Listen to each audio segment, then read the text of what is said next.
আমরা আজকে যে অঞ্চলটিকে কাশ্মীর বলে চিনি, সে অঞ্চলটির মূলত অফিসিয়াল নাম হচ্ছে জম্মু অ্যান্ড কাশ্মীর। এবং এই জম্মু অ্যান্ড কাশ্মীর বা JK যে অঞ্চলটি, যেটাকে আমরা বা বিশ্ববাসী শুধু কাশ্মীর নামে চিনি, এটা মূলত তিনটা অঞ্চলের সমন্বয়। 1 জম্মু, 2 কাশ্মীর, 3 লাদাখ। জম্মু একটু সমতলে, কাশ্মীর হিমালয়ের পাহাড়ি মাঝামাঝিতে একটা উপত্যকা, সমতল উপত্যকা পাহাড়ের মাঝামাঝিতে, যেটাকে কাশ্মীর ভ্যালি বলা হয়। এখনও কাশ্মীর ভ্যালি নামে ওই জায়গাটা আছে। আর একটা হচ্ছে হিমালয়ের সুউচ্চ পর্বতমালার মাঝে লাদাখ, যেখানে জনবসতি একদম কম বললেই চলে। এবং এই তিনটা জায়গার সংস্কৃতি, সভ্যতা আলাদা আলাদা। জম্মুতে মুসলমানদের সংখ্যা বেশি হলেও হিন্দুদের সংখ্যাও কম নয়। 25 থেকে 30% হিন্দু বসবাস করে জম্মুতে। কাশ্মীরে প্রায় 80-90%, কাশ্মীর ভ্যালি যেটা, 80-90% মুসলমান বসবাস করে। আর লাদাখে বৌদ্ধ এবং শিখ মুসলিমরা বসবাস করে। লাদাখে মাত্র 2টাই জেলা আছে, লেহ আর কার্গিল। এই কাশ্মীরটা ভৌগোলিকভাবে পাকিস্তান এবং ভারতের জন্য কেন এতটা গুরুত্বপূর্ণ আপনি কল্পনা করেন। আর তার আগে আরেকটা কথা বলে নিই, যে কাশ্মীর বলতে যতটুকু জায়গা বোঝায় তা 3টা দেশের মধ্যে ভাগ হয়ে আছে। প্রায় 37-38% কাশ্মীর আছে আজাদ কাশ্মীর নামে পাকিস্তানের মধ্যে, যেটাকে আমরা মুজাফফরাবাদ বলে চিনি, এবং আজাদ কাশ্মীর তার অফিসিয়াল নাম। আর ভারতের মধ্যে আছে প্রায় 45-50%, যেটা জম্মু অ্যান্ড কাশ্মীর নামে ভারত কর্তৃক শাসিত। এবং চীনের মধ্যে আছে প্রায় 16-19% কাশ্মীর। তো এই 3টা দেশের মধ্যেই কাশ্মীরটা বিভক্ত হয়ে আছে। তো এই কাশ্মীরের ভৌগোলিক গুরুত্ব বুঝতে গেলে আজকে যতটুকু আজাদ কাশ্মীর, গিলগিত বালতিস্তান এবং মুজাফফরাবাদ হয়ে যতটুকু আজাদ কাশ্মীর পাকিস্তানের দখলে আছে, অতটুকু যদি ভারত নিয়ে নেয়, ভারত দখল করে নিতে পারে, তাহলে পাকিস্তানের ক্ষতি কি আর ভারতের উপকার কি তা বুঝতে পারলে আপনি বুঝতে পারবেন এই কাশ্মীরের ভৌগোলিক গুরুত্ব। ভারত দখল করে নিতে পারলে ভারতের সাথে আফগানিস্তানের সরাসরি ভূ সংযোগ কায়েম হবে, ভূ যোগাযোগ কায়েম হবে আফগানিস্তানের সাথে, যা ভারতের জন্য অনেক প্রয়োজন এবং অনেক জরুরি। এখন ভারতকে আফগানিস্তানে যেতে হয় সমুদ্র পথে ইরান হয়ে, ইরানের ট্রানজিট ব্যবহার করে, যা অনেক ব্যয়বহুল এবং অনেক কষ্টসাধ্য। আর যদি আজাদ কাশ্মীর, পাকিস্তান যে কাশ্মীরটুকু দখল করে রেখেছে, বা পাকিস্তানের যতটুকু কাশ্মীর আছে অতটুকু ভারত দখল করতে পারলে ভারতের সাথে আফগানিস্তানের কানেকশন হবে ডাইরেক্টলি। আর পাকিস্তান যদি অংশটুকু হারিয়ে ফেলে, তাহলে পাকিস্তানের সাথে চীনের আর কোনো প্রকার ভূ যোগাযোগ থাকবে না। বর্তমান আজাদ কাশ্মীর দখলে রাখার কারণে গিলগিত বালতিস্তানের উপর দিয়ে চীন হয়ে একটা রাস্তা, বিশাল ব্যবসায়িক করিডোর রাস্তা চীন হয়ে পাকিস্তানের মধ্যে দিয়ে গোয়াদার পোর্ট, যেটা সমুদ্র বন্দর, সেই গোয়াদার পোর্ট পর্যন্ত যাচ্ছে। এখন ইউরোপ থেকে, আমেরিকা থেকে, সৌদি থেকে যা কিছু আসবে চীনে, তার ওই ইন্দোনেশিয়া, মালয়েশিয়া হয়ে ঘুরে, থাইল্যান্ডের ওই সমুদ্র হয়ে ঘুরে অনেক দূর দিয়ে আর চীনে যাওয়া লাগবে না, বরং গোয়াদার পোর্ট থেকে নামিয়ে রাস্তার পথে সোজা চীনে প্রবেশ করবে এবং চীনের যাবতীয় ব্যয় খরচ কমে যাবে। তাহলে এবার আপনি বুঝতে পারতেছেন যে আজাদ কাশ্মীর বা কাশ্মীর যে জায়গাটুকু, এই কাশ্মীর জায়গাটুকুর ভৌগোলিক গুরুত্ব চীনের কাছে কতখানি, পাকিস্তানের কাছে কতখানি এবং ভারতের কাছে কতখানি। এই জন্য হিমালয়ের সেই সুউচ্চ পর্বতমালায় সিয়াচেন প্রদেশে যখন কঠিন বরফে ঢেকে যায়, তখন এই কঠিন বরফমালার মধ্যেও পাকিস্তান এবং ভারতের সেনাবাহিনীরা লাইন অফ কন্ট্রোল বা লকে দায়িত্ব পালন করে, অনেক কষ্ট হলেও, জীবন দিয়ে হলেও, শুধু এই ভৌগোলিক গুরুত্বের কারণে। সম্মানিত উপস্থিতি, কাশ্মীরের এই ভৌগোলিক গুরুত্ব বর্ণনা করার পর আপনারা যেটা সবাই জানেন, যে কাশ্মীর হচ্ছে পৃথিবীর অপার সম্ভাবনাময় দুনিয়ার বেহেশত বলা হয়। বাদশাহ জাহাঙ্গীর যখন কাশ্মীর দেখেছিলেন তখন বলেছিলেন যে এটাই বেহেশত, এটাই দুনিয়ার বেহেশত, এটাই দুনিয়ার বেহেশত। এবং সকল কবি, সাহিত্যিক তাদের দৃষ্টিতেও কাশ্মীরকে তারা বেহেশত বলেছেন। হিমালয় থেকে বয়ে আসা ঝর্ণাধারা, সুন্দর প্রাকৃতিক দৃশ্য এবং মানুষ, নারী পুরুষ সকলের সুন্দর চেহারা, সব কিছু মিলিয়ে কাশ্মীর এক অলৌকিক এবং স্বর্গীয় দেশ, এতে কোনো সন্দেহ নেই। পর্যটনদের দৃষ্টি আকর্ষণের কেন্দ্র। কাশ্মীরের ফলমূল, আপেল, আখরোট, বাদাম, কাশ্মীরের ফলমূল থেকে যেমন যারাই কাশ্মীর দখল করে আছে এবং কাশ্মীরের অধিবাসীরা লাভবান হয়, তেমনি কাশ্মীরে যে পর্যটকরা আসে সেখান থেকেও একটা বিরাট লাভবান হওয়ার সুযোগ উভয় দেশের আছে। সার্বিক দিক থেকে, ভৌগোলিক দিক থেকে, ব্যবসায়িক দিক থেকে, অর্থনৈতিক দিক থেকে কাশ্মীর একটি অপার সম্ভাবনাময় এবং গুরুত্বপূর্ণ অঞ্চল ভারত, পাকিস্তান, চীন উভয়ের কাছে। এবার আমরা আসি যে কাশ্মীর শব্দটার নামটা কেন কাশ্মীর হলো।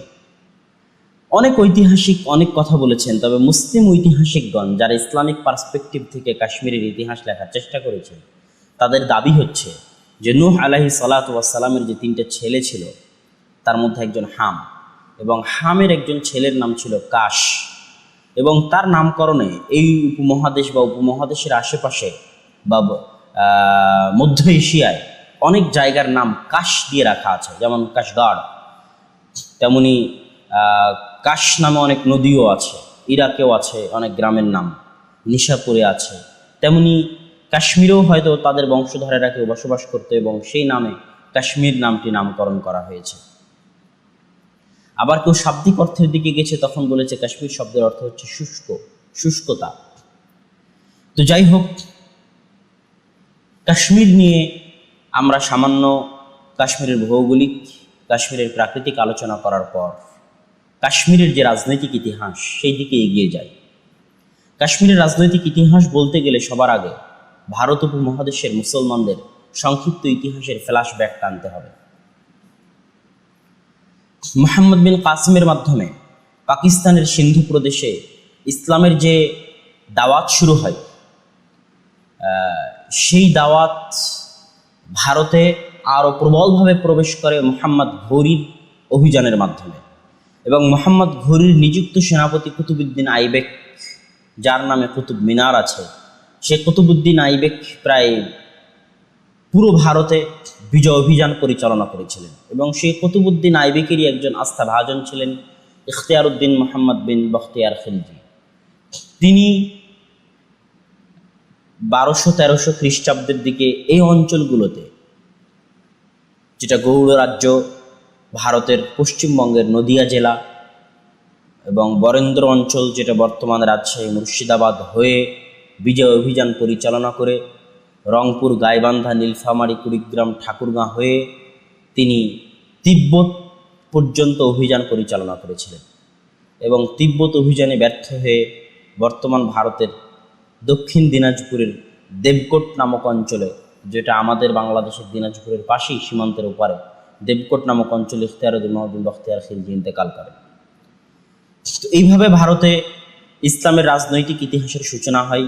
তারপরে আস্তে আস্তে মামলুক সালতানাত, খিলজি সালতানাত, তারপরে তুঘলক সালতানাত, তারপরে সৈয়দ সালতানাত, তারপরে লোধি সালতানাত, এবং সর্বশেষে মুঘল সালতানাতের মাধ্যমে দীর্ঘ 500 থেকে 600 বছর ভারত উপমহাদেশের পুরো অখণ্ড ভারতের উপর মুসলমানদের একচ্ছত্র রাজত্ব, একচ্ছত্র ক্ষমতা আল্লাহ সুবহানাহু ওয়া তাআলা দিয়ে রেখেছিলেন।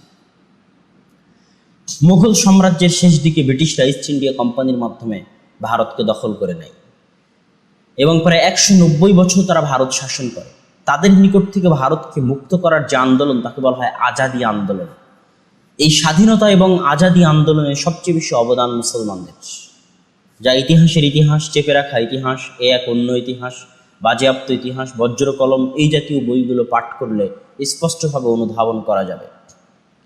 1831 সালের 6 মে ব্রিটিশদের বিরুদ্ধে সর্বপ্রথম জেহাদের ঘোষণাকারী ইসমাইল শহীদ, আল্লাহ তাকে শহীদ হিসেবে কবুল করুন, সৈয়দ আহমদ বেরেলভি, তারা বালাকোটের প্রান্তরে মারা যান, যেই বালাকোটটা কাশ্মীরের অন্তর্গত। এবং এখানে আরও একটি মজার কথা বলে রাখি যে কাশ্মীর একটা সময় শিখরা দখল করে নেয়। কাশ্মীরে ইসলাম আসে রাজনৈতিকভাবে 1349 সালে। মীর শাহ কাশ্মীরে ইসলামের বিজয় পতাকা উড্ডীন করেন। তার পূর্বে কাশ্মীর ছিল ব্রাহ্মণ্যবাদী হিন্দু এবং বৌদ্ধদের কেন্দ্রস্থল। 1349 সালে মীর শাহের মাধ্যমে কাশ্মীরে যে রাজনৈতিক বিজয়বন শুরু হয়, তা পরবর্তীতে দুররানি সাম্রাজ্যের মাধ্যমে প্রায় 400, 450, 500 বছর টিকে থাকে। তারপর 1819 সালের দিকে রঞ্জিত সিংহ নামক এক শিখ ব্যক্তির নেতৃত্বে শিখরা কাশ্মীর দখল করে নেয়। এই রঞ্জিত সিংহের নামক যে শিখ আছে, তার বিরুদ্ধে কাশ্মীরের মাটিতে কাশ্মীর আজাদ করার জন্য শাহ মোহাম্মদ ইসমাইল, আল্লাহ তাকে শহীদ হিসেবে কবুল করুন, রাহেমাহুল্লাহ, এবং সৈয়দ আহমদ বেরেলভি, যারা ছিলেন ব্রিটিশ বিরোধী আন্দোলনেরও নেতা, তারা এই রঞ্জিত সিংহের বিরুদ্ধে কাশ্মীরের আজাদি আন্দোলনেরও লড়াইয়ে অংশগ্রহণ করেছেন, যারা ইতিহাস পাঠ করবেন তারা অবশ্যই দেখতে পাবেন। সম্মানিত উপস্থিতি, আমরা বলছিলাম ব্রিটিশ বিরোধী আন্দোলনে মুসলমানদের অবদান ছিল সবচেয়ে বেশি, কিন্তু ধীরে ধীরে এই 190 বছরে ব্রিটিশ সরকার মুসলমানদেরকে দ্বিতীয় পর্যায়ের নাগরিক বানিয়ে রেখেছিল। তার পিছনে মুসলমানদেরও কিছু ভুল ত্রুটি থাকতে পারে। মুসলমানরা ইংরেজি শিখতো না, ইংরেজি বলতে চাইতো না, ইংরেজি লিখতে চাইতো না। সেই সুযোগে হিন্দুরা ইংরেজদের গোলাম হয়ে ইংরেজি ভাষা শিখে তারা প্রথম শ্রেণীর নাগরিকের সুবিধা ভোগ করতো। যাবতীয় জমিদারি, যাবতীয় সবকিছু ছিল হিন্দুদের হাতে। যখন ইংল্যান্ড বা ব্রিটিশরা ভারত ছেড়ে চলে যাবে অবস্থা, এবং সেই মুহূর্তে যখন কংগ্রেস গঠিত হলো, এবং কংগ্রেসে হিন্দু মুসলমান সকলেই ছিল, মাওলানা আবুল কালাম আজাদ ছিলেন, আরও সকলেই ছিলেন কংগ্রেসে মুসলমানদের নেতা, হুসাইন আহমদ মাদানী ছিলেন। কিন্তু আস্তে আস্তে মুসলমান নেতারা বুঝতে পারলেন যে ব্রিটিশ সাম্রাজ্য ভারতকে ছেড়ে চলে গেলেও ভারতকে হিন্দুদের হাতে দিয়ে যাবেন, হিন্দুদের একচ্ছত্র ক্ষমতা দিয়ে যাবেন, যেখানে মুসলমানেরা আবারও দ্বিতীয় শ্রেণীর নাগরিক হয়ে জীবনযাপন করবে। 500-600 বছর যারা রাজত্ব করেছে, তারা 190 বছর যে ব্রিটিশদের গোলামি করেছে, সেই মুসলমান জাতি আবার হিন্দুদের গোলামি করা শুরু করবে।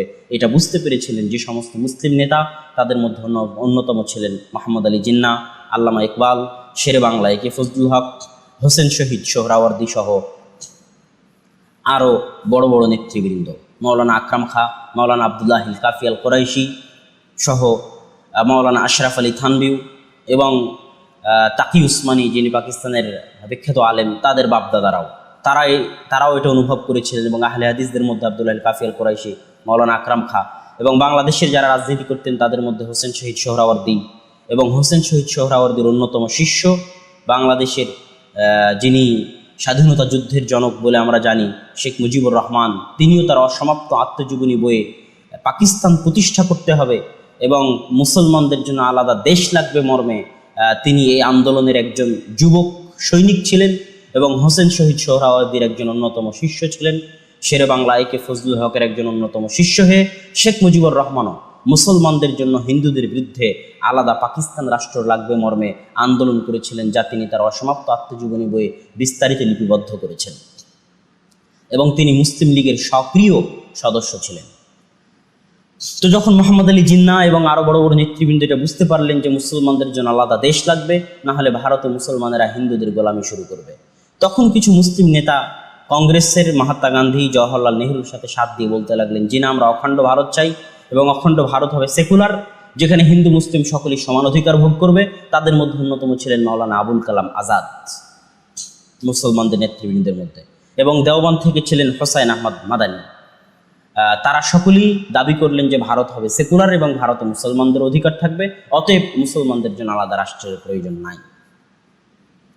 যেভাবেই হোক 1947 সালে 14ই আগস্ট এবং 15ই আগস্ট দুটি দেশের স্বাধীনতার ঘোষণা হয়, এবং ঘোষণা করে দেওয়া হয় যে সমস্ত রিয়াসাহ, যে সমস্ত রাজ্য চাহে পাকিস্তানের সাথে যোগ দিতে পারবে, চাহে ভারতের সাথে যোগ দিতে পারবে।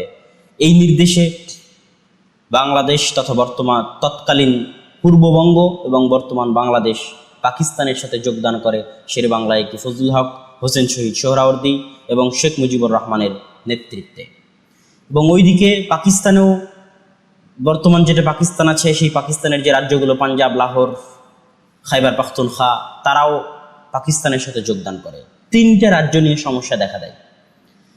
একটা হচ্ছে জুনাগড়ের প্রধান ছিলেন মুসলমান, কিন্তু অধিকাংশ জনগণ ছিল হিন্দু। আর একটা হচ্ছে হায়দ্রাবাদ বা অন্ধ্রপ্রদেশ, যেটার প্রধান ছিলেন, রাজা ছিলেন মুসলমান নিজাম, কিন্তু অধিকাংশ জনগণ ছিল হিন্দু। এবং আরেকটা যেটা সমস্যা ছিল সেটা হচ্ছে কাশ্মীরে অধিকাংশ মানুষ ছিল মুসলমান, 80% 90%, যেটা ফুল কাশ্মীর, পাকিস্তান কাশ্মীর, ভারত কাশ্মীর সব মিলে 80% 90% মানুষ ছিল মুসলমান, কিন্তু ক্ষমতায় ছিল শিখ হিন্দু রাজা হরি সিংহ। এবং তখনও হরি সিংহের এই কাশ্মীর ব্রিটিশ সাম্রাজ্যের অধীনে সেভাবে ছিল না, বরং ব্রিটিশরা 75 লাখ রুপিতে, ওই যে আমি বলেছিলাম শিখরা 1819 সালে মুসলমানদের নিকট থেকে যে কাশ্মীর দখল করে নিয়েছিল, এবং শাহ ইসমাইল শহীদ কাশ্মীরের আজাদির জন্য যে আন্দোলন করেছিলেন, জিহাদ করেছিলেন রঞ্জিত সিংহের বিরুদ্ধে, পরবর্তীতে শিখদের কাছ থেকে ইংরেজরা কাশ্মীর দখল করে নেয়। ইংরেজরা কাশ্মীর দখল করে নিয়ে আবার এই কাশ্মীরকে 75 লাখ রুপিতে ডোগরাদের নিকটে বিক্রি করে দেয়, যে ডোগরাদের নেতা ছিল গোলাপ সিংহ। এবং সেটা বিভিন্ন কবি সাহিত্যিকদের ভাষায় 75 লাখ কা সৌদা, 75 লাখে জনগণকে এবং মাটিকে বিক্রি করে দেওয়া হয়েছে, এই মর্মে অনেক কবি সাহিত্যিকের ভাষায় ফুটে উঠেছে। তো এই গোলাপ সিংহের বংশধরেরা এই 75 লাখ টাকার বিনিময়ে এই কাশ্মীরের মালিক ছিল, যাদের মধ্যে একজন ছিল 1947 সালে হরি সিংহ। তো হরি সিংহ ছিলেন আজাদ রাজা বাদশাহ। তিনি 75 লাখ টাকার বিনিময়ে তার বাপদাদা কাশ্মীর এই ব্রিটিশদের নিকট থেকে কাশ্মীর ক্রয় করে নিয়েছিল। তো এই কারণে কাশ্মীরের মুসলমানদের সমস্যা দেখা গেল। এখানে আর একটা সমস্যা হচ্ছে, কাশ্মীরের মুসলমানদের রাজনৈতিক সচেতনতা বাংলার পূর্ববঙ্গের মুসলমানদের মতো অতটা ছিল না। বাংলার পূর্ববঙ্গের মুসলমানদের এতটাই রাজনৈতিক সচেতনতা ছিল যে আপনি 1940 সালে যখন লাহোর প্রস্তাব বা পাকিস্তান প্রস্তাব পেশ করা হয়, আপনি ইতিহাস দেখেন সেই প্রস্তাব পশ্চিম পাকিস্তানের কেউ পেশ করেনি, বরং এই বাংলাদেশের শেরে বাংলা একে ফজলুল হক, আল্লাহ তাকে হেফাজত করুন, ক্ষমা করুন, তিনি পাকিস্তান প্রস্তাব পেশ করেছিলেন। তথা পাকিস্তান আন্দোলনে যারা পশ্চিম পাকিস্তান, তাদের চাইতে অনেক বেশি জোশ এবং আবেগ নিয়ে পূর্ববঙ্গের নেতারা আন্দোলন করেছিলেন, রাজনীতি করেছিলেন, যার মধ্যে শেখ মুজিবুর রহমান, হোসেন শহীদ সোহরাওয়ার্দী, শেরে বাংলায় ফজলুল হক ছিলেন অন্যতম। তো এইরকম কোনো মুসলিম নেতা, রাজনৈতিক সচেতন কোনো মুসলিম নেতা সেই সময় কাশ্মীরে ছিল না। সেই সময় কাশ্মীরের নেতা ছিল হরি সিংহ। সেই হরি সিংহের জুলুমে অত্যাচারে মুসলমানেরা ছিল নির্যাতিত। তো হরি সিংহ ভারতেও যোগ দিতে চাইলেন না, পাকিস্তানেও যোগ দিতে চাইলেন না, তিনি আজাদ, আলাদা, স্বাধীন হয়ে থাকতে চাইলেন। এইদিকে জওহরলাল নেহরু ছিলেন অনেক কনসার্ন, অনেক সজাগ কাশ্মীরের বিষয়ে, আর মিস্টার জিন্নাহ ছিলেন একটু চিন্তামুক্ত, যে কাশ্মীর যেহেতু 80-90% মুসলমান, অতএব কাশ্মীর আমার পাকিস্তানে আসবেই। আর জওহরলাল নেহরু চিন্তায় ছিলেন যে কাশ্মীরের 80-90% মুসলমান, অতএব কাশ্মীরকে কিভাবে আমি হাত করব, কিভাবে হাত করা যায়নি, তিনি চিন্তায় ছিলেন। তিনি চিন্তার মধ্যে কাশ্মীরের তৎকালীন সময় একজন জনপ্রিয় মুসলিম নেতা, যদিও রাজা ছিলেন হরি সিংহ, কিন্তু হরি সিংহের জুলুম অত্যাচারের বিরুদ্ধে যে মুসলিম নেতা আন্দোলন করত, তার নাম শেখ মোহাম্মদ আবদুল্লাহ। সেই শেখ মোহাম্মদ আবদুল্লাহর সাথে সুসম্পর্ক গড়ে তুললেন চালাক, বুদ্ধিমান রাজনীতিবিদ, চৌকস রাজনীতিবিদ জওহরলাল নেহরু। এবং হরি সিংহকে পাশ কাটিয়ে মুসলিম জনমতকে সাথে নেওয়ার জন্য শেখ মোহাম্মদ আবদুল্লাহকে জওহরলাল নেহরু ব্যবহার করলেন। এবং শেখ মোহাম্মদ আবদুল্লাহকে জওহরলাল নেহরু পার্সোনাল সম্পর্কের ভিত্তিতে এই আশ্বাস দিলেন যে আপনারা যদি ভারতের সাথে যোগ দেন, তাহলে এই সেকুলার ভারতে বসবাসের জন্য কোনো সমস্যা হবে না, বরং এই বিরাট ভারত সাম্রাজ্যে আপনারা অনেক আরাম এবং অনেক শান্তিতে বসবাস করবেন। শেখ মোহাম্মদ আবদুল্লাহ জওহরলাল নেহরুর এই ফাঁদে পা দিয়ে দিলেন, এবং তিনি পাকিস্তানে যোগ না দিয়ে বা আলাদা স্বাধীন না থেকে তিনি কাশ্মীরের এক প্রকার সওদা করলেন। যদিও কাশ্মীরকে নিয়ে দুইটা চুক্তি হওয়ার চেষ্টা ছিল। একটা ছিল 1947-এর 14-15 আগস্ট, তথা স্বাধীনতার ঘোষণার 3-4 দিন আগে শেখ মোহাম্মদ আবদুল্লাহ এবং হরি সিংহ একটা প্রস্তাব পেশ করেছিলেন মিস্টার জিন্নাহ এবং জওহরলাল নেহরুর কাছে, যার নাম ছিল স্ট্যান্ড স্টিল। স্ট্যান্ড স্টিলে কাশ্মীর স্বায়ত্ত শাসন চাচ্ছিল, তারা ভারতেও যোগ দিতে চায় না, পাকিস্তানেও যোগ দিতে চায় না। এই স্ট্যান্ড স্টিলে মিস্টার জিন্নাহ স্বাক্ষর করেছিলেন, যা ছিল মিস্টার জিন্নাহ রাজনৈতিক ভুল। কিন্তু স্ট্যান্ড স্টিল চুক্তিতে জওহরলাল নেহরু স্বাক্ষর করেননি। এই জন্য পরবর্তীতে কাশ্মীরে এই চুক্তিতে স্বাক্ষর না করার কারণে জওহরলাল নেহরু সেনা অভিযান পরিচালনা করার বিষয়ে তার আইনত কোনো বাধা ছিল না। কিন্তু যেহেতু ওই চুক্তিতে মিস্টার জিন্নাহ স্বাক্ষর করেছেন, এই জন্য মিস্টার জিন্নাহর কাশ্মীরে সেনা অভিযান পরিচালনা করার ক্ষেত্রে আইনত বাধা ছিল। দ্বিতীয়ত, শেখ মোহাম্মদ আবদুল্লাহর সাথে এই ব্যক্তিগত সম্পর্কের মাধ্যমে শেখ মোহাম্মদ আবদুল্লাহ স্বাধীনতার পরে যখন কাশ্মীর নিয়ে টালমাটাল অবস্থা দেখা দিল, মিস্টার জিন্নাহ যখন বুঝতে পারলেন কাশ্মীর তো ভারতে যোগ দিতে চাচ্ছে, অথচ জনগণ চায় পাকিস্তানে যোগ দিতে বা জনগণ অধিকাংশ মুসলমান, তখন মিস্টার জিন্নাহ আবার এই চুক্তিতে স্বাক্ষর করেছেন। এই জন্য কোনো উপায় না দেখে তিনি পাকিস্তানের সাধারণ জনগণকে মুজাহিদ হিসেবে কাশ্মীর দখল করার জন্য পাঠিয়ে দিলেন এবং তারা প্রায় অর্ধেক কাশ্মীর দখল করেই ফেলেছিল। কিন্তু উহুদের যুদ্ধে যেমন মুসলমানেরা ভুল করেছিল গনিমতের মাল জমা করতে গিয়ে, ঠিক তেমনই তারা মুজাফফরাবাদ দখল করে মুজাফফরাবাদে গনিমতের মাল দখল করতে গিয়ে সময় ব্যয় করে এবং মাত্র 20-25 কিলোমিটার দূরে থাকা শ্রীনগর তারা দখল করতে সময় 2-3 দিন দেরি করে। এই 2-3 দিনের মধ্যেই রাজা বাদশাহ হরি সিংহ একটি আবেদনের মাধ্যমে ভারত সরকারের নিকটে সেনা সহায়তা চাই। যেহেতু হরি সিংহ ভিতরে ভিতরে হিন্দুদের সাথে বা হিন্দু মানসিকতার ছিলেন এবং ভারতের সাথে যোগ দিতে চাইতেন, এই জন্য তিনি সেনা সহায়তা চাইলেন এবং 1-2 দিনের মাথায় শ্রীনগর বিমানবন্দরে ভারতের সেনা অবতরণ করে। পাকিস্তান যে যতটুকু দখল করতে পেরেছিল ততটুকু পাকিস্তানের দখলে থেকে যায় এবং 4 বছর ব্যাপী যুদ্ধ চলার পর যুদ্ধবন্দির মাধ্যমে ওই লাইনটাকে যতটুকু পাকিস্তান দখল করেছিল এবং ভারতের নিকটে যতটুকু থেকে গেছিল সেটা কি বলা হয় লাইন অফ কন্ট্রোল, যেটা এখনো কাশ্মীর এবং যেটা এখনো ভারত এবং পাকিস্তানের মধ্যে সীমান্ত রেখা হয়ে আছে। সম্মানিত উপস্থিতি, এই পর্যায়ে এসে এই যে ভারতের সেনাবাহিনীর সহায়তা নিয়ে এবার শেখ মোহাম্মদ আবদুল্লাহ এবং বাদশাহ, যারা হিন্দু বাদশাহ, তারা সবাই মিলে ভারতের সাথে একটা চুক্তি স্বাক্ষর করেন। সেটাই হচ্ছে,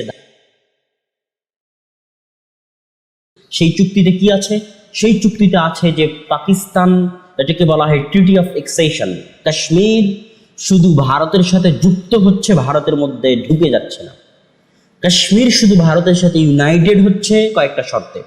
1, কাশ্মীরের যোগাযোগ, কাশ্মীরের মুদ্রা, কাশ্মীরের বৈদেশিক সম্পর্ক এবং কাশ্মীরের যে প্রতিরক্ষা ব্যবস্থা, কাশ্মীরের রক্ষণাবেক্ষণের যে প্রতিরক্ষা ব্যবস্থা, সেনাবাহিনী, বর্ডার, এই 4টা জিনিস বিষয়ে দেখাশোনা করবে কেন্দ্র সরকার এবং বাকি সব কিছু বিষয়ে কেন্দ্র সরকার কোনো হস্তক্ষেপ করতে পারবে না। কাশ্মীরের স্থানীয় যে অ্যাসেম্বলি, স্থানীয় যে রাজ্যসভা, লোকসভা যে সিদ্ধান্ত নিবে সেই সিদ্ধান্তই মানতে বাধ্য থাকবে কেন্দ্রীয় সরকার। এবং এইভাবে কাশ্মীরের জন্য আলাদা প্রাইম মিনিস্টার, প্রধানমন্ত্রীর পদ রাখা হয়েছিল, যেটা ভারতের অন্য কোনো রাজ্যে ছিল না।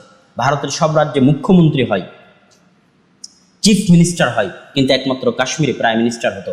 ভারতের অন্য কোনো রাজ্যের আলাদা পতাকা ছিল না, একমাত্র কাশ্মীরের আলাদা পতাকা ছিল। এবং এই বদৌলতে কোনো ভারতীয় নাগরিক যিনি কাশ্মীরের নাগরিক নন, তিনি কাশ্মীরে কোনো প্রকার জমি জায়গা ক্রয় করতে পারবেন না।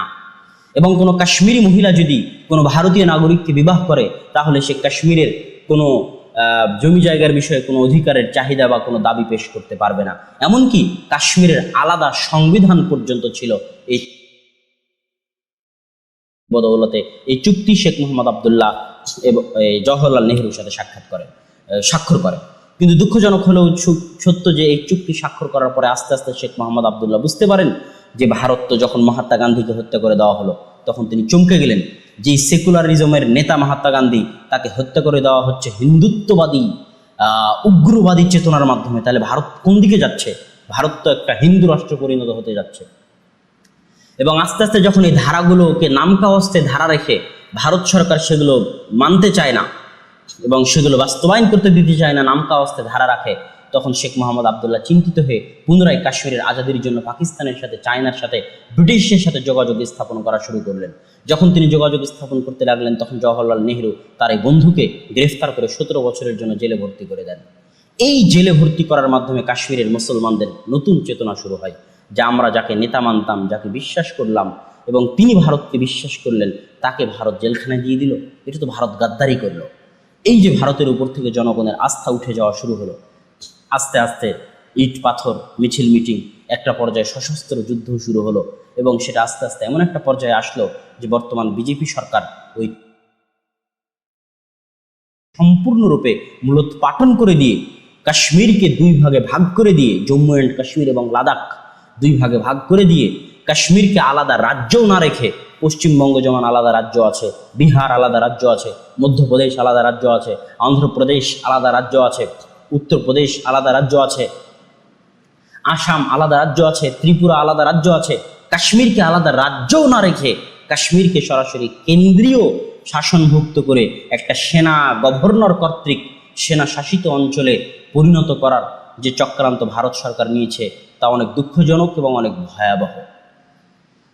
অনেক ভয়াবহ কোন জায়গায়? আপনারা যদি গতকালের পেপার পত্রিকা পড়ে থাকেন তাহলে দেখবেন যে বাংলাদেশের স্বরাষ্ট্রমন্ত্রী আসাদুজ্জামান খান কামালের সাথে ভারতের হিন্দুত্ববাদী স্বরাষ্ট্রমন্ত্রী অমিত শাহের যে বৈঠক হয়, সেই বৈঠকের পরে যৌথ বিবৃতি দেওয়ার কথা ছিল, কিন্তু স্বরাষ্ট্রমন্ত্রী আসাদুজ্জামান খান কামালের সাথে অমিত শাহের একটা বিষয়ে অমিল হওয়ার কারণে, মতানৈক্য হওয়ার কারণে যৌথ বিবৃতি দিতে পারেনি ভারত এবং বাংলাদেশ। আপনারা প্রথম আলো, নয়াদিগন্ত সব পত্রিকা পড়ে দেখবেন গতকালের নিউজটি। কি সে অমতের বিষয়টি? দুইজনের পূর্ব পরিকল্পনার মধ্যে এই আলোচনার বিষয় ছিল না। সেটা হচ্ছে আসামের এনওসি। আসামের 40 লক্ষ মুসলমানকে ভারত নাগরিকত্ব থেকে বঞ্চিত করে বহিরাগত বাংলাদেশি নাগরিক দাবি করে তাদেরকে বাংলাদেশে ফেরত পাঠাতে চায়। এই আলোচনা যখন শুরু করে স্বরাষ্ট্রমন্ত্রী আসাদুজ্জামান খান কামালের সাথে, তখন আসাদুজ্জামান খান কামাল নাকচ করেন যে না, কোনো বাংলাদেশি নাগরিক আসামে এভাবে যায়নি বা নাই। এই অমিলের কারণে ভারত বাংলাদেশের সাথে যৌথ বিবৃতি দিতে পারেনি। তাহলে ভারত কতটা কঠোর নিজস্ব আদর্শ এবং নিজস্ব মূলনীতির উপর কতটা কঠোর চিন্তা ভাবনা নিয়ে সামনে আগাচ্ছে তা আপনি কল্পনা করতে পারবেন না। যেমন কঠোর পদক্ষেপ নিয়ে ভারত কাশ্মীরের যে সমস্ত রাজনৈতিক নেতারা বিজেপির সাথে পর্যন্ত জোট করেছিল, মাহবুবা মুফতি যারা মুখ্যমন্ত্রী পর্যন্ত ছিল কাশ্মীরের, ওই যে শেখ মোহাম্মদ আবদুল্লাহ, তার নাতি আবদুল্লাহ, ফারুক আবদুল্লাহ না ওমর আবদুল্লাহ কি যেন নাম, তা সেও মুখ্যমন্ত্রী ছিল বহু বছরের। এমনকি যারা বিজেপির সাথে জোট পর্যন্ত করেছিল তাদের সকলকে জেলখানায় ভর্তি করে দিয়েছে, গ্রেফতার করে জেলখানায় ঢেলে দিয়েছে। এর নাম হচ্ছে হিন্দুত্ববাদী, অহংকারী, ঔদ্ধত্যশীল ভারত সরকার। আজকে যখন ইউজ করার প্রয়োজন হয়েছে তখন এই সমস্ত মুসলিম নেতাদেরকে ইউজ করেছে, আর যখন ইউজ করা শেষ হয়েছে তখন টিস্যু পেপারের মতো ডাস্টবিনে ফেলে দিয়েছে। শেখ মোহাম্মদ আবদুল্লাহকে যখন ইউজ করার দরকার হয়েছে জওহরলাল নেহরু, তখন ইউজ করেছে, তারপরে ইউজ করা যখন শেষ হয়েছে তখন 17 বছরের জন্য জেলে ফেলে দিয়েছে। কাশ্মীরের যারা মুসলিম নেতা, যারা মনে করতো ভারতের সাথে যোগ দিব, ভারত সেকুলার, ভারতের সাথে থাকবো এই সাহিত্য শাসন নিয়ে, সেই সমস্ত যে রাজনৈতিক নেতা মাহবুবা মুফতি, ফারুক আবদুল্লাহ, ওমর আবদুল্লাহ, তাদেরকেও ইউজ করেছে বিজেপি সরকার। ইউজ করার পর 305 ধারা বাতিল করে দিয়ে, 35A বাতিল করে দিয়ে পুরো কাশ্মীরকে কেন্দ্রীয় শাসিত করে তাদেরকে জেলখানায় ফেলে দিয়েছে। ইউজ করার পর টিস্যু পেপারের মতো ফেলে দিয়েছে। সে ভারত সরকার এখন অনেক ঔদ্ধত্য, যে কোনো মূল্যে আসামের 40 লক্ষ মুসলমানকে বাংলাদেশি বলে বাংলাদেশে ফেরত পাঠাবেই, এটা তাদের চূড়ান্ত সিদ্ধান্ত। অতএব ভারতের এই মানসিকতা শুধু পাকিস্তান বা কাশ্মীরের জন্য নয়, বরং ভারতের এই মানসিকতা এই অঞ্চলে বসবাসকারী প্রত্যেক ক্ষুদ্র রাষ্ট্র, নেপাল, ভুটান, যেমনভাবে সিকিমকে দখল করে নিয়েছে ভারত, কাশ্মীরকে দখল করে নিয়েছে ভারত, তার এই দখলদারি মানসিকতা এই অঞ্চলে বসবাসকারী ছোট রাষ্ট্রগুলো ভুটান, নেপাল, এমনকি বাংলাদেশের জন্য অনেক চিন্তা এবং মাথা ব্যথার কারণ। বাংলাদেশকে অনেক দ্রুত এই বিষয়গুলোতে চিন্তা ভাবনা করে নতজানু পররাষ্ট্রনীতি থেকে বের হয়ে একটা ভারসাম্যের পররাষ্ট্রনীতিতে এগিয়ে আসতে হবে। এই পর্যায়ে আমি কাশ্মীর বিষয়ে মুসলমানদের করণীয় কি, এখানে সবচেয়ে বড় কথা হচ্ছে যে কাশ্মীর ভৌগোলিকভাবেও এটা প্রমাণ করে যে কাশ্মীর আসলে পাকিস্তানের সাথে সংযুক্ত হওয়াটা বেশি মানায়। ভৌগোলিকভাবে এই জন্য বললাম যে আপনি শ্রীনগর থেকে সর্বনিকটবর্তী সমুদ্র বন্দরে যদি যান, তাহলে ভারতের সমুদ্র বন্দর মুম্বাই কাশ্মীর থেকে অনেক দূরে। সেই তুলনায় পাকিস্তানের সমুদ্র বন্দর কাশ্মীরতে শ্রীনগর থেকে অনেক কাছে। শ্রীনগর থেকে ভারতের রাজধানী দিল্লি বহু দূর, শ্রীনগর থেকে মাত্র কয়েক কিলোমিটার দূরে পাকিস্তানের রাজধানী ইসলামাবাদ। এবং যত নদী কাশ্মীর থেকে প্রবাহিত হয়েছে সব নদী পাকিস্তানের মধ্যে দিয়ে প্রবাহিত হয়েছে। তো ভৌগোলিকভাবে এটা ভারতের যারা গবেষক তাদেরও দাবি যে ভৌগোলিকভাবে এবং সাংস্কৃতিকভাবে কাশ্মীর আসলে পাকিস্তানের সাথে রিলেটেড। তারপরও আমরা যে জাতিসংঘ যেটা বলেছে আমরা সেটাকেই সামনে রাখতে চাই যে একমাত্র কাশ্মীরের জনগণকে এটা সিদ্ধান্ত নিতে দেওয়া উচিত যে তারা ভারতের সাথে থাকতে চায়, না তারা পাকিস্তানের সাথে যেতে চায়, না তারা আলাদা কাশ্মীর স্বাধীন দেশ, কাশ্মীর দেশ হিসেবে গড়ে তুলতে চায়। এই সিদ্ধান্ত নেওয়ার অধিকার কাশ্মীরের জনগণকেই দেওয়া উচিত। ভারত সরকার এই ধারাগুলো বাতিল করে, এই ধারাগুলো বাতিল করার মাধ্যমে ভারত সরকার যে চিন্তা ভাবনা করতেছে সেটা হচ্ছে যে জমি ক্রয় করতে পারবে না বাইরের মানুষ, এই যে একটা সিদ্ধান্ত ছিল, এই সিদ্ধান্তগুলোকে বের করে দিয়ে কাশ্মীর ভ্যালিতে, যেখানে একসময় ব্রাহ্মণ্যরা 1000 বছর আগে ব্রাহ্মণ্য পণ্ডিতরা বসবাস করতেন, যাদের সকলকে এখনো পণ্ডিত নামে জানা হয়, যারা এখনও দুই একটা পরিবার ওখানে বসবাস করে কাশ্মীর ভ্যালিতে, সেই ব্রাহ্মণ্য পণ্ডিতদের ওই কাশ্মীর ভ্যালি থেকে মুসলমানদেরকে উচ্ছেদ করে পুনরায় সারা ভারত থেকে ব্রাহ্মণ্য পণ্ডিতদের জন্য ওখানে আলাদা একটা বসতি গড়ে তোলা এবং মুসলমানদেরকে কৌশলে ফিলিস্তিনের মতো সংখ্যা লঘুতে পরিণত করা এবং পুরো পাকিস্তান বর্ডারে ভরপুর হিন্দু বসতি গড়ে তোলা এবং কাশ্মীরি মুসলমানদেরকে হয় উচ্ছেদ করে, হত্যা করে, ধ্বংস করে, নিধন করে ফেলা, অথবা তাদেরকে ঘরছাড়া করে পাকিস্তানে পুশব্যাক ফেরত পাঠানো। যেমনভাবে রোহিঙ্গাদেরকে বাংলাদেশে পুশব্যাক করা হয়েছে, তেমনভাবে জমি নিয়ে কাশ্মীরিদেরকে পাকিস্তানে পুশব্যাক করানো হবে এবং সেই জমিটা হিন্দু ব্রাহ্মণ্যবাদী পণ্ডিতদেরকে দেওয়া হবে এবং তাদের সেখানে বসতি গড়ে তোলা হবে। এটা হচ্ছে ভারতের পরিকল্পনা। এই মুহূর্তে মুসলিম বিশ্বের যেটা করণীয়, যে আল্লাহ সুবহানাহু ওয়া তাআলা মুসলিম বিশ্বকে যা দিয়েছে, যে নিয়ামাহ দিয়েছে, সেই নিয়ামাহগুলোর যদি মুসলিম বিশ্ব সঠিকভাবে ব্যবহার করে, তাহলে আমি মনে করি আজকের সময়েও পৃথিবীর কোনো দেশ মুসলিম বিশ্বের কোনো ক্ষতি করতে পারবে না। সারা পৃথিবীর যত বড় বড় দেশ, চায়না বলেন, ইউরোপ বলেন, আমেরিকা বলেন, তারা যদি সমুদ্র পথে কম খরচে ব্যবসা পরিচালনা করতে হয়, তাহলে মুসলমানদের সমুদ্র সীমা ব্যবহার করেই তাদেরকে ব্যবসা করতে হবে। সেটা সুয়েজ খাল হোক, সেটা ভূমধ্য সাগর হোক, সেটা লোহিত সাগর হোক, সেটা আরব সাগর হোক, সেটা ভারত সাগর হোক, সেটা বঙ্গোপসাগর হোক, মুসলমানদের সমুদ্র সীমা আপনি যদি মানচিত্র ঘাটেন তাহলে দেখতে পাবেন সবচেয়ে কৌশলগত, পৃথিবীর সবচেয়ে কৌশলগত সমুদ্র সীমার অধিকারী হচ্ছে মুসলিম রাষ্ট্রগুলো, যেগুলো বন্ধ করে দিলে আমেরিকা, ইউরোপ অচল হয়ে যাবে, পৃথিবীর সকল রাষ্ট্র অচল হয়ে যাবে। পৃথিবীর সবচেয়ে বড় যেটা বিমান রুট, সেই বিমান রুটের অধিকাংশ রুট মুসলিম রাষ্ট্রগুলোর উপর দিয়ে। পৃথিবীর যেটা সবচেয়ে শক্তিশালী যে জিনিসগুলো এখন ধরা হয়, সেটা যে তিনটে, একটা হচ্ছে তেল, একটা গ্যাস, আর একটা সূর্যের বিদ্যুৎ, সৌর বিদ্যুৎ বা সৌরশক্তি। এই তিনটা শক্তি পৃথিবী পরিচালনা করতেছে এবং অদূর ভবিষ্যতে করবে।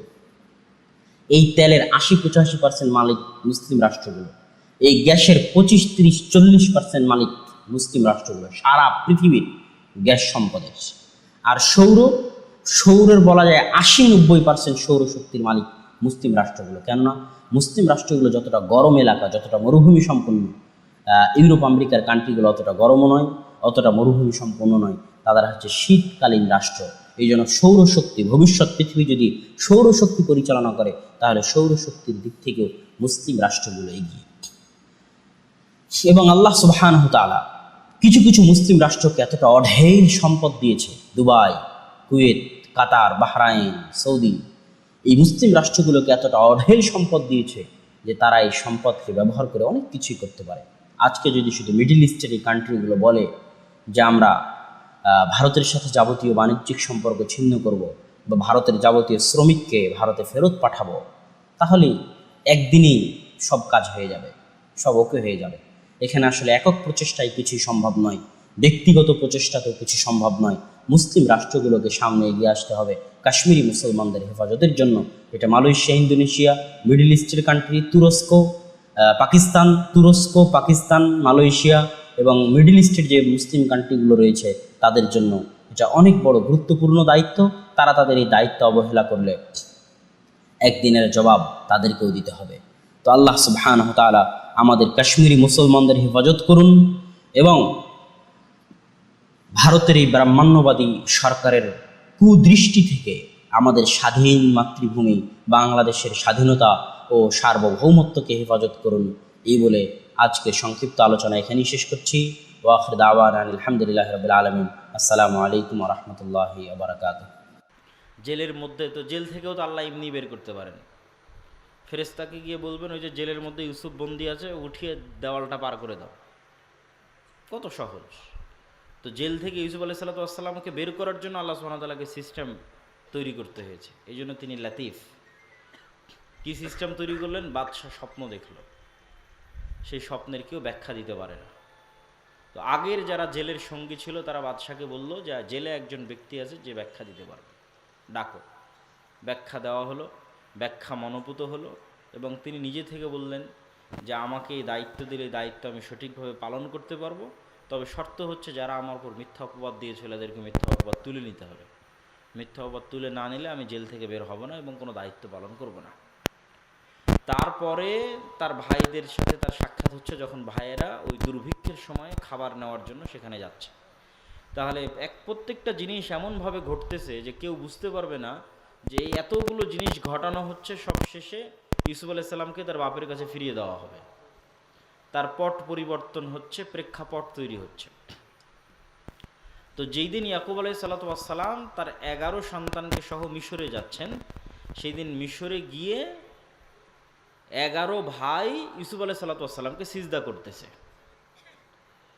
তখন ইউসুফ আলাইহিস সালাম তার বাপ ইয়াকুব আলাইহিস সালামকে বলছে, আব্বা, আমি আপনাকে ছোটতে বলেছিলাম ইন্নী রাআইতু আহাদা আশারা কাওকাবা, আমি দেখছি যে 11টা তারকা আমাকে সিজদা করতেছে।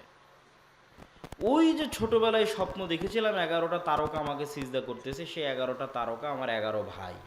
আজ 40 বছর পর আমার 11 ভাই আমাকে সিজদা করতেছে। তো একটা স্বপ্ন বাস্তবায়ন হতে সময় লাগলো 40 বছর। তারপরের কোরআনের আয়াত ওই অংশেই, ইন্না রব্বি লাতিফ, আমার প্রতিপালক অনেক সূক্ষ্ম, খুব সূক্ষ্মভাবে আল্লাহ সুবহানাহু ওয়া তাআলা কাজ করে। তো যেটা বলছিলাম যে গাজার শিশুদের কান্না যদি অভিশাপ হিসেবে পৃথিবীতে ফিরে আসে, এবং আসবেই, আজ হোক কাল হোক, আল্লাহ সুবহানাহু ওয়া তাআলা সেই প্রেক্ষাপট কীভাবে তৈরি করবেন আল্লাহ ভালো জানেন। তো সেই দিন শুধু ওই অভিশাপে ইসরাইল ধ্বংস হবে না, বরং এই গাজার শিশুদেরকে চোখের সামনে মৃত্যুবরণ করতে দেখেও যে মুসলিম শাসকরা পদক্ষেপ নেয়নি, তাদের রাজত্ব ধ্বংস হয়ে যাবে। সম্মানিত উপস্থিতি, মুসলমানদের প্রতি আমাদের যে হক, দায়িত্বের জায়গা, এই দায়িত্ব যদি আমরা পালন না করি তাহলে সেটার জবাবদিহিতা আমাদের করতে হবে। এটা হলো 1 নাম্বার শিক্ষা, যে আমাদেরকে আমাদের দায়িত্বের জায়গা থেকে সাধ্য অনুযায়ী সর্বোচ্চ পর্যায়ে তাদের জন্য চেষ্টা করা, তাদের পাশে দাঁড়ানো, তাদেরকে বাঁচানোর চেষ্টা করা, এটা আমাদের দায়িত্ব। আপনি যত বেশি আপনার অপর মুসলিম ভাইকে বাঁচাতে সক্ষম হবেন, তত বেশি নিজে বাঁচবেন। আপনাকে আরও সিম্পল, সহজ করে বলি, ইসরায়েল তো বহু দূর হয়ে গেল, আমাদের পাশের দেশ ভারত। ভারতে গত কিছুদিন পূর্বে একটা আইন বাস্তবায়ন করেছে, ওয়াকফ অ্যামেন্ডমেন্ট বিল, ওয়াকফ সংশোধনী বিল। তো আমরা মসজিদ মাদ্রাসার নামে জমি ওয়াকফ করি, তো এই ওয়াকফ আইন বহুদিন থেকে চলে আসতেছে। তো ভারতে মুসলমানদের ওয়াকফ সম্পত্তি অনেক, কয়েক লক্ষ বিঘা সম্পত্তির মালিক মুসলমানেরা ওয়াকফ হিসেবে। তো এগুলোর উপর মসজিদ প্রতিষ্ঠিত, মাদ্রাসা প্রতিষ্ঠিত। তো মুসলমানদের এই সম্পত্তিগুলো কিভাবে দখল করে নেওয়া যায়, ঠিক যেভাবে ব্রিটিশরা চিরস্থায়ী বন্দোবস্ত বা বাজেয়াপ্ত, যে লাখেরাজ সম্পত্তি বাজেয়াপ্তকরণ যে আইন বাস্তবায়ন করেছিল ব্রিটিশরা এদেশে আসার পর, লাখেরাজ মানে যে সম্পত্তির খাজনা লাগতো না, কর লাগতো না। লা খারাজা, এটা আরবি শব্দ, খারাজ মানে কর, ট্যাক্স, সেটাকে বাংলা হয়ে গেছে লাখেরাজ। লাখেরাজ সম্পত্তি বাজেয়াপ্তকরণ। তো ওয়াকফকৃত সম্পত্তির কোনো ট্যাক্স, কর দিতে হতো না মোগল শাসন আমলে। তো সেগুলো সব মসজিদ মাদ্রাসার নামে ওয়াকফ ছিল। পুরো ভারত, পাকিস্তান, বাংলাদেশের 5 ভাগের 1 ভাগ সম্পত্তি মসজিদ মাদ্রাসার নামে ওয়াকফ ছিল মোগল শাসন আমলে। এখন কিন্তু আর ওগুলো একটাও পাবেন না। এখন যত মাদ্রাসায় দেখেন সব 100, 150, 200, মসজিদ দেখেন 100, 150, 200। 2-1টা খুব পুরাতন মসজিদ 500 বছরের পাওয়া যেতে পারে, কেননা সব সম্পত্তি ব্রিটিশরা বাজেয়াপ্ত করে সরকারি কোষাগারে দিয়ে দিয়েছিল এবং জমিদারদের মধ্যে বন্টন করে দিয়েছিল। ফলত সব মসজিদ মাদ্রাসা একদিনে সম্পত্তিবিহীন হয়ে গেছিল। ঠিক একইভাবে আজকের ভারত সরকার মুসলমানদের এই গত 150-200 বছরে যে সম্পত্তিগুলো তারা ওয়াকফ করেছে, মোগল শাসনামলে যেগুলো করেছিল সেগুলো তো ব্রিটিশরা খেয়ে নিয়েছে। ব্রিটিশদের পর থেকে মুসলমানেরা যে গত 150-200 বছরে যা ওয়াকফ করেছে, সেটা ধ্বংস করার এবং সেটা খাওয়ার জন্য সকল বন্দোবস্ত সম্পূর্ণ, এবং মুসলমানদেরকে তাদের ধর্মীয় প্রতিষ্ঠানে সম্পূর্ণরূপে পঙ্গু করে দেওয়ার সকল রাস্তা তৈরি করা শেষ। এবং বিদ্বেষ কোন পর্যায়ে গেলে বাদশাহ আলমগীরের মতো একজন মহৎ বাদশার কবর পর্যন্ত খুঁড়ে তার লাশকে পর্যন্ত, মানে লাশের উপর পর্যন্ত রাগ মিটানোর যে খাহেশ, যে আগ্রহ, এই বিদ্বেষ কোথায় গেলে এই আগ্রহ হতে পারে। সম্মানিত উপস্থিতি, এখান থেকে কি বলতে চাচ্ছিলাম, বলতে চাচ্ছিলাম, এই ভারতের মুসলমানদের যদি আপনি বাঁচাতে না পারেন তো একদিন আপনিও বাঁচবেন না। রোহিঙ্গার মুসলমানদের যদি আপনি বাঁচাতে না পারেন তো একদিন আপনিও বাঁচবেন না। আজকে আরব বিশ্ব যদি গাজার মুসলমানদের বাঁচাতে না পারে তো একদিন তারাও বাঁচবে না। এটা পৃথিবীর নিয়ম। আপনি যদি নিজে বাঁচতে চান তাহলে আগে আপনার প্রতিবেশীকে বাঁচাতে হবে। আপনার পাশে যে বাড়িতে আগুন লেগেছে সেই বাড়ির আগুন নিভাতে হবে, না হলে সে আগুন আস্তে আস্তে আস্তে আস্তে আপনার বাড়িতে চলে আসবে। তাহলে আপনি যদি স্বাধীন থাকতে চান তাহলে আপনার পার্শ্ববর্তী দেশ রোহিঙ্গা মুসলমানদের স্বাধীনতা নিশ্চিত করতে হবে, ভারতের মুসলমানদের স্বাধীনতা নিশ্চিত করতে হবে, আরব বিশ্বের মুসলমানদের, গাজার মুসলমানদের স্বাধীনতা নিশ্চিত করতে হবে, তাহলে তারাও স্বাধীন থাকবে। নাহলে যেই বিস্ফোরা, ইসরায়েলের যে বিস্ফোরা, আজকে মনে করছেন গাজাকে মাটির সাথে মিশিয়ে দিয়েছে, কালকে জর্ডানকে মাটির সাথে মিশিয়ে দিবে না, লেবাননকে মাটির সাথে মিশিয়ে দিবে না, সিরিয়াকে মাটির সাথে মিশিয়ে দিবে না, এর কোনো গ্যারেন্টি নেই। এই জন্য মুসলমানদের সতর্ক হওয়া অতীব জরুরি। এখান থেকে আমাদের পরের প্রশ্ন, পরের শিক্ষার বিষয় হচ্ছে, কেন মুসলমানদের আজ এ অবস্থা? এই যে সমগ্র বিশ্বে মুসলমানদের উপর জুলমের স্টিম রোলার চলছে, মায়ানমারের আরাকান থেকে পার্শ্ববর্তী দেশ ভারত থেকে আরব বিশ্বের ইসরায়েল পর্যন্ত, চায়নার উইঘুর মুসলমান পর্যন্ত সমগ্র বিশ্বে মুসলমানদের উপর যে জুলমের স্টিম রোলার চলছে, মুসলমানেরা এইভাবে গোলাম কিভাবে হয়ে গেল? এর পিছনের কারণ কি এবং এটার থেকে মুসলমানেরা মুক্তি পাবে কিভাবে? এর পিছনের কারণ এবং এর থেকে মুক্তি পাওয়ার মানদণ্ড যদি আমরা দাঁড় করাই, ফিলিস্তিন দিয়ে দাঁড় করানো যাবে। কিভাবে ফিলিস্তিন দিয়ে দাঁড় করানো যাবে? আগে আপনাকে এই ফিলিস্তিনের মাটির গুরুত্বটা বুঝতে হবে।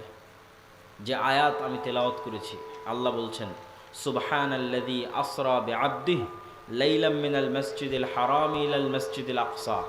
মহাপবিত্র সেই আল্লাহ যে তার বান্দাকে মক্কার হারাম থেকে, মানে মুহাম্মদ সাল্লাল্লাহু আলাইহি ওয়াসাল্লামকে মক্কার হারাম থেকে রাতের অন্ধকারে ওই মসজিদে আকসায় নিয়ে গেছেন, যেই মসজিদে আকসার চতুর্দিক আল্লাহ বরকত দিয়ে ঘিরে রেখেছে। আল্লাহু আকবার।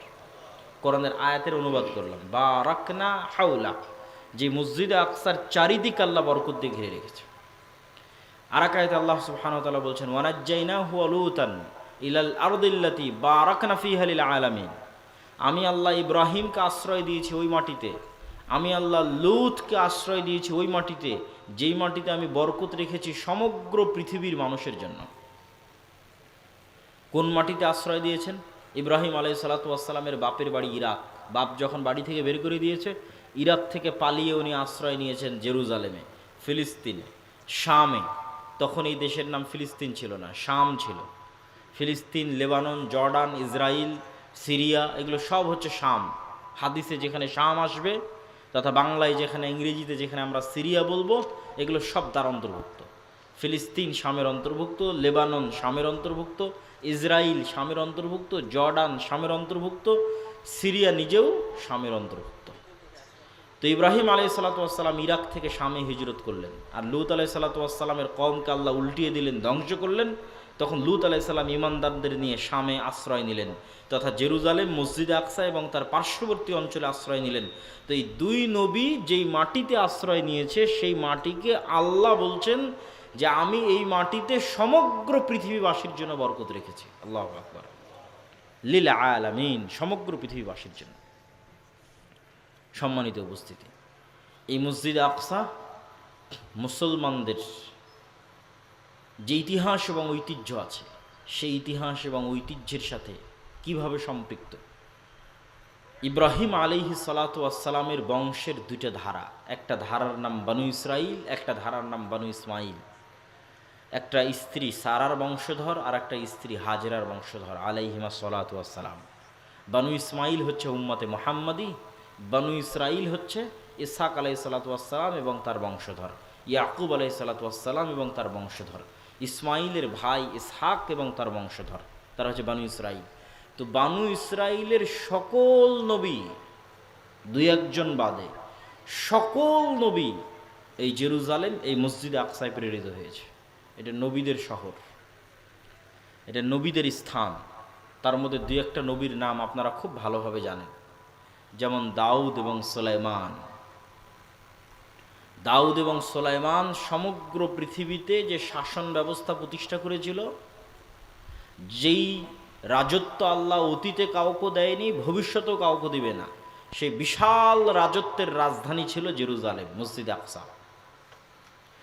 এই মসজিদে আকসা সেই মসজিদে আকসা, যেই মসজিদে আকসার কথা আল্লাহ কোরআনে বলছেন এভাবে, ওয়াইদ ক্বালাত ইমরাতু ইমরান রব্বি ইন্নী নাযারতু লাকা মা ফি বাতনি মুহাররারা। যখন ইমরানের স্ত্রী বলল, আল্লাহ আমার পেটে যে সন্তান আছে তোমার রাস্তায় ওয়াকফ করে দিলাম। তোমার রাস্তায় মানে মসজিদে আকসার জন্য